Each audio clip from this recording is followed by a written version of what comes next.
আদর্শিকের ব্যাপারে আলাপ হয়েছে আমাদের। আমরা আসলে একটা কোচ মানে আমাদের তো আবার বলেছি, যেমন লাস্ট টাইম সাকিব আল হাসানের ব্যাপারে বলেছিলাম যে টেস্ট ম্যাচের মাঝখানে কোনো কিছু করতে চাই না, এখন ট্যুরের মাঝখানে। মানে আপনি একটা বডি মানে অটোনমাস বডি অ্যান্ড লাইক কর্তা হয়ে আপনি যে কোনো ডিসিশন নিতে পারেন, বাট আমাদের চিন্তা করতে হবে অন্য জিনিস যাতে ডিস্টার্ব না করি। বাট তার মানে এই না যে ডিস্টার্ব কোনো সময় করতে পারবো না, তা না। আমরা আমাদের জন্য যেটা বেস্ট হবে এই টেস্ট সিরিজটা যাক, আমরা এ নিয়ে খুব আলোচনা করছি, সবার মতামত দিচ্ছি, আমরা চেষ্টা করব। এটা তো ওই ইনভেস্টিগেশনের মতোই যে কতটা ক্ষতি হয়েছে বাংলাদেশ ক্রিকেটের, ওইটা আমরা ভালো করে দেখে তারপর একটা ডিসিশন নেব।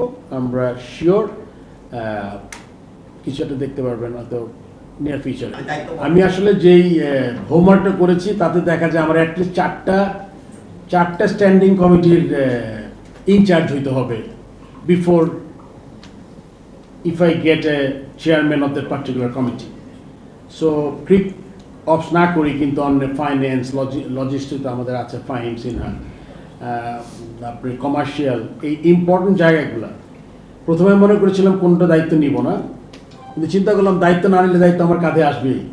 সো ইটস বেটার দ্যাট নিজের কাঁধে বন্দুক রেখে স্বীকার করি, তাতে আমি যাতে নেই, সো দ্যাট আমি অন্য কেউ কিছু করলে যাতে মানে আমার করতে না হয়। তো ইম্পর্টেন্ট জায়গাগুলো আমি চিন্তা করেছি, সবার সাথে আলোচনা করে আমার কিছু পোর্টফোলিও থাকবে বিফোর ইউ গেট সামওয়ান। এটি এখন প্ল্যান এই মুহূর্তে, অ্যান্ড আমরা যত তাড়াতাড়ি সম্ভব করতে পারি সেটা আমাদের ভালো। সেটা কি ক্রিকেট অপস থাকবে? ক্রিকেট অপস আসলে প্রেসিডেন্টের কিন্তু ডিরেক্ট একটা সম্পর্ক ক্রিকেট অপসের সাথে আছে, বিকজ ন্যাশনাল টিম খুব ইম্পর্টেন্ট একটা জায়গা। আমি যদিও আমার কাজে আমি ন্যাশনাল টিমকে অবশ্যই ইম্পর্টেন্স দেই, বাট আমার মনে হয় আমার কাজটা আমি উপর থেকে না নিচ থেকে শুরু করতে চাই। এটা হবে আমার কাজের ধরন।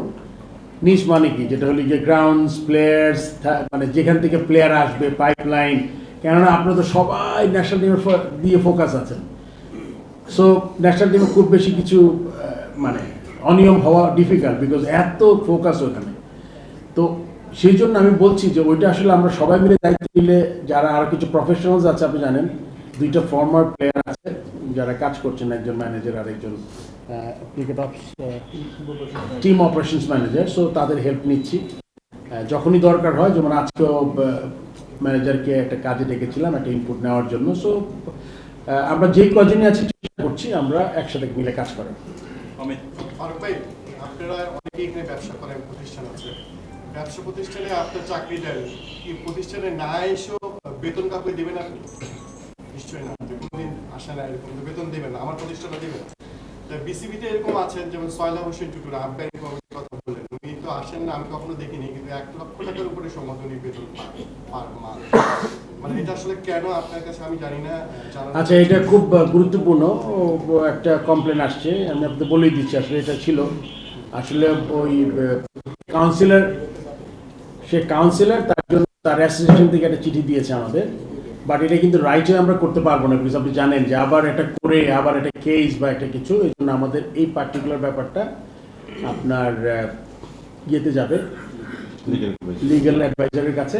সে মানে যাবে অনেক দিনের জন্য না, খুব শীঘ্রই পেয়ে যাবো, তারপর একটা ডিসিশন হবে রিগার্ডিং দ্য কাউন্সিলরশিপ। আর আপনি এসে বেতন পাবেন না, এটা আসলে এই সময় হবে না। ধন্যবাদ। কিন্তু বেতন পাচ্ছে মাসাল বেলা হিসেবে সবগুলো আস্তে আস্তে বের করা হবে। হ্যাঁ।